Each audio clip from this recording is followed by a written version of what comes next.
is asking, how should someone respond? This is such a good question when they know they are invited to the table as a token.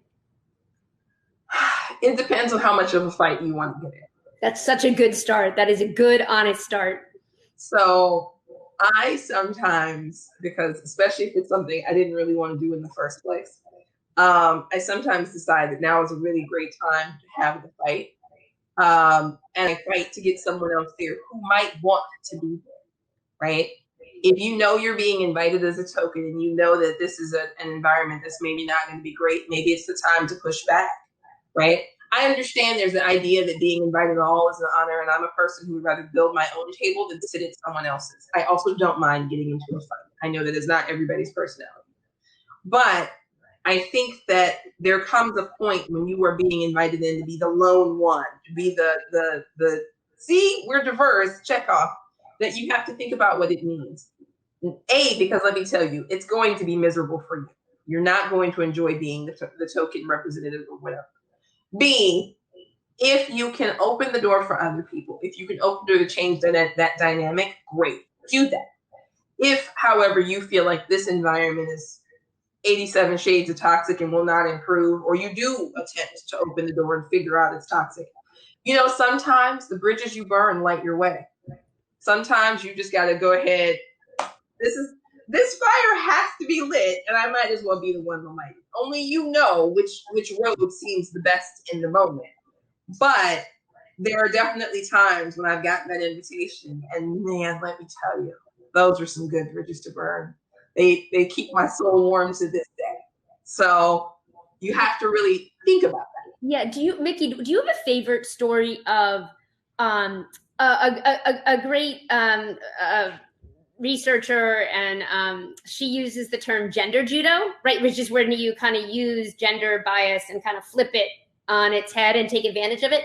Do you have a good example of like tokenism judo, where you knew right, you knew it was tokenism, but you were like, I'm gonna play this game and win? Do you have a good example of that? Yes. So the thing, I call it Betty Booping because I smile so sweetly at people when I do this. I am just everything they ever thought they wanted until my mouth comes open. And some years ago, I was invited to be part of a project. It was back in my day job days. And about 4 minutes in, you could tell that what happened was that there was a series of problems that had come up, and they didn't have anyone of color on this team. Not only did they not have anyone of color, the only woman that was on the team was actually out on long-term medical leave. So she wasn't really on the team. Her face was on the picture. So her picture was on the website. I got you. Yep. Right. And so I said, well, I'm not going to be available all the time. So why don't we split this between me and someone else? Genius. And so before it was over, because, you know, I didn't want us to lack in representation. You know what else we could really use? You know who's an expert in that? Yet a third person.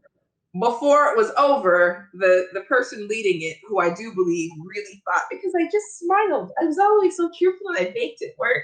I'd bring them cookies. His team, which was an opportunity, it really was. It was a great resume builder, which was 3 guys who had gone to the same college he did. And coincidentally, 2 of them were in the same frat. Isn't that a shock? Shocking, yep. Yep. This was just so much work for like 4 people to do. We need at least 4 more people, maybe 5. Oh, you know what? You're right. We are missing that piece. Here's a 6th person with that piece. So it went from a majority white team with 1 token person to a majority POC and women-led team with 3 token white guys. Ooh, that